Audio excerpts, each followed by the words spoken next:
Rajkot municipal corporation દ્વારા આગામી દિવસોની અંદર વોર્ડ નંબર 3ની અંદર જે આવાસો બની ગયા છે એનો ડ્રો ટૂંક સમયમાં જ ઓનલાઈન મૂકવા જઈ રહ્યા છીએ. અત્યાર સુધી મહાનગરપાલિકામાં ઓફલાઈન ડ્રો થતો હતો, પરંતુ અમદાવાદ, સુરત, બરોડા આ બધી જગ્યાએ ઓનલાઈન ડ્રો થાય છે અને ઓફલાઈનની અંદર 100 રૂપિયા ફોર્મની ફી હતી. હવે ઓનલાઈનમાં આપણે 50 રૂપિયા ફી કરી અને હમણાં ટૂંક સમયની અંદર એનો ડ્રો પણ બહાર પાડવાના છીએ. જરૂરિયાતમંદ ગરીબ પરિવારો માટે રાજકોટ મહાનગરપાલિકા જે આવાસો બનાવ્યા છે એ થોડા સમયની અંદર એને એલોટમેન્ટ પણ કરવામાં આવશે.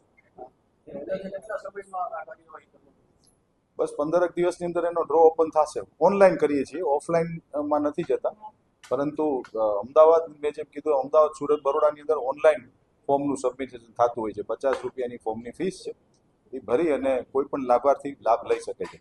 અને જે ક્વાર્ટર બીજા જેના ડ્રો થઈ ગયા છે અને જે ક્વાર્ટરો અત્યારે મહાનગરપાલિકામાં જે ખાલી પડ્યા છે એ ખાલીનો પણ જે સેકન્ડ જેના ફોર્મ જેને નથી લાગવામાં આવ્યા એ લોકોના માટે અમે ડ્રો કરવાની તપાસ કરીને કદાચ એલોટમેન્ટ કરવા પડશે તો કરી દેશું.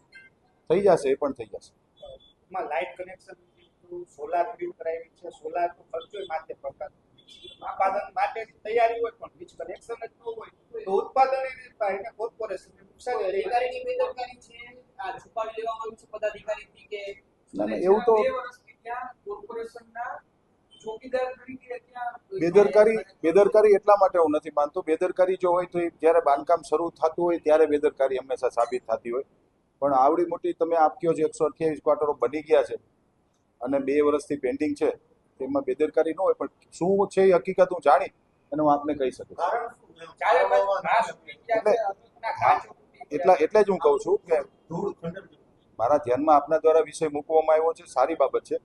હું જાણી અને ડિટેલ આપને 100% કહી શકીશ. પણ આમાં બેદરકારી ન હોય. બેદરકારી હોય તો જ્યારે ગ્રાઉન્ડ લેવલે બાંધકામ થતું હોય ત્યારે જ સ્થિતિઓ પકડાતી હોય છે. પણ બની ગયા પછી 2 વર્ષ સુધી જો એલોટમેન્ટ ન થયા હોય તો એ તપાસનો વિષય છે.